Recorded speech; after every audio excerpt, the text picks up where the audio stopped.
hit will be felt by some of our most vulnerable people in our region, the elderly, people with disabilities, people with no other options.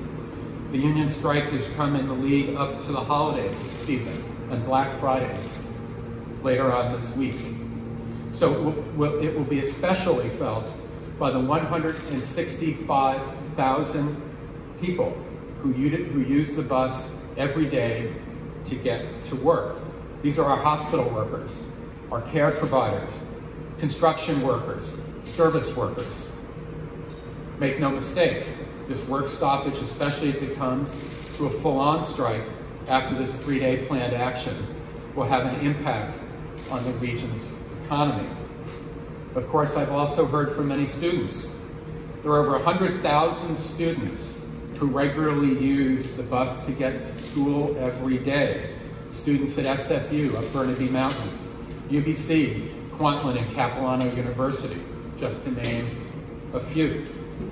Not to mention the thousands of North Shore residents and people who have jobs on the North Shore who depend on the C-Bus each and every day.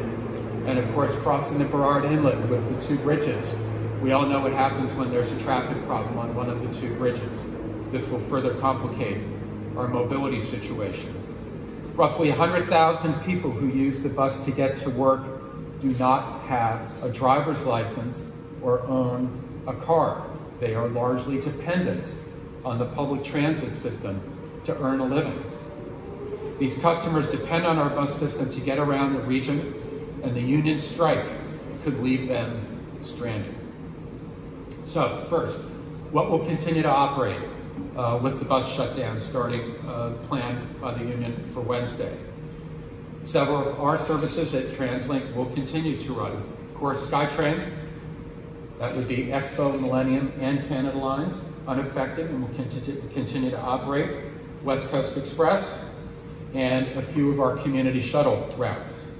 West Vancouver Transit, which is provided directly by the City of West Vancouver, will continue to operate. I should note, for West Vancouver and Bowen Island residents, the 257 Horseshoe Bay Vancouver Express route, which is operated by Coast Mountain Bus Company, which by the way serves some 3,500 passengers on an average workday, will not be in service. HandyDART will continue to operate. However, with the bus shutdown, a lot of people who otherwise can get around on the public transit system will likely be calling on HandyDART to provide their mobility. So HandyDART may be affected, and I ask our customers to be patient with HandyDART and trying to reserve trips. So what's the plan for these 3 days during a shutdown?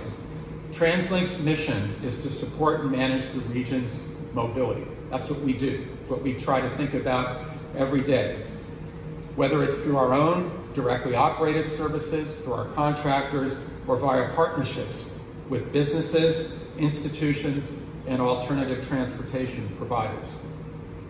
And since we learned of the union's job action about a month ago when they issued their 72-hour strike notice, our team at TransLink has been looking at ways that we can help our customers and the general public in the event of work disruptions. We've been working with municipalities and our transportation providers to help you move around in the region. Now, about half of SkyTrain's ridership gets to SkyTrain by a bus. So we're trying to make it easier for people during a work disruption of the bus system to drop off and pick up at SkyTrain stations, kiss and ride, if you will. Together with our municipal partners, we've been looking to designate temporary passenger pickups and drop-off zones near SkyTrain and West Coast Express stations during the strike. Make it a little easier to access West Coast Express and SkyTrain. We'll also look to temporarily allow drop-offs and pickups at unused bus stops and bus loops. SkyTrain operations. There will be more Expo and Millennium Line service, primarily during the off-peak period when we have available extra trains. And SkyTrain personnel will be actively monitoring crowds to adjust frequency levels as necessary. There will also be more SkyTrain personnel in the stations and around, as well as transit police to assist our customers. We're also thinking of other ways to get to and access SkyTrain. We will be temporarily relaxing the rules and allowing bikes on SkyTrain during peak periods. But we ask that riders please try to use the last car of each train to bring your bikes. We all know if you ride SkyTrain at all, having a bike on the train when it's crowded, it can be difficult. So we ask both bikers and regular customers to be patient and respectful of one another during that temporary allowance for bikes on the trains. Other travel options. Fortunately, Metro Vancouver has a very robust network of alternative service providers, although we do recognize that they are not scaled to replace the bus system. You can't replace the bus system that transports 350,000 people every day. We've reached out to all of these alternative transportation providers to find options for our customers. We've been working with our bike sharing partner, Mobi, to increase the number of bikes available in and around our stations. And we'll be expanding bike parking at stations and offering valets through our partners at Best to help park bikes at our parkades. The image behind me, which is also available online, shows where those bike valets at this point we have arranged for. We've also been working with carpool and car share partners. Some of them are here today to promote carpooling and car sharing along key corridors and at designated meetup locations. Carpooling agencies like Gobi Ride and Lyft Tango are increasing service levels throughout Metro Vancouver. Our car sharing partners like Evo, Car2Go are expanding their drop-off and pickup boundaries. We also have our van pooling service to UBC still available for UBC students and employees.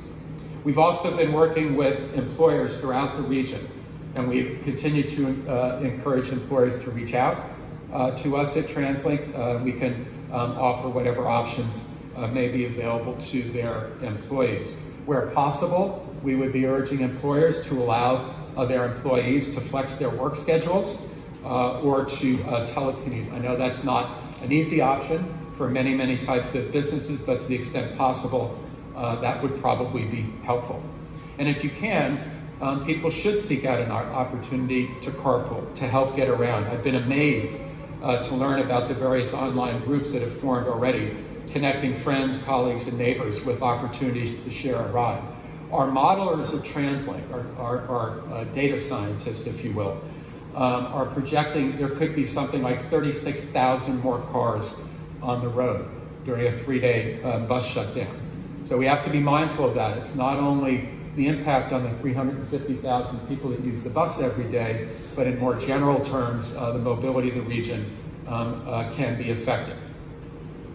I encourage all of our customers to sign up for transit alerts, use a trip planner, and follow us on Twitter and check our website for the most up-to-date information on services and options.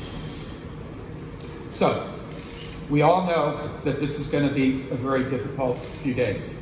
I sincerely wish this would not be happening. I urge the union not to punish the transit users of this region. There is still time to end this. Coast Mountain Bus Company wants a deal to get done, and they would like to get a deal done as quickly as possible. They've repeatedly asked the union to come back to the bargaining table.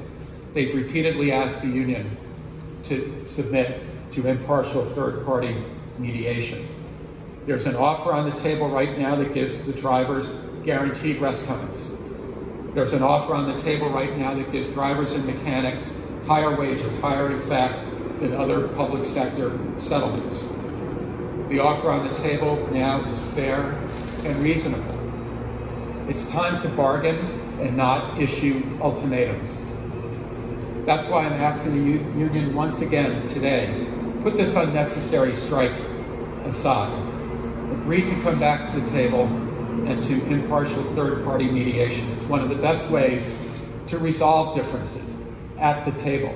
Deals get done at the table. One way or the other, when this is over, there's going to be a settlement. So I ask, why do we have to inconvenience and disrupt the lives of hundreds of thousands of people in this region, when fair, good faith bargaining can ultimately help strike a deal that both sides find acceptable? Both sides have to find it acceptable. That is the workers, and that is Post Mountain Bus Company. So finally, the people of Metro Vancouver, I believe, are resilient. And it's time now more than ever for the people of this region to help each other out and come together during the course of the bus shutdown. Thank you, and I'll be happy to take your questions.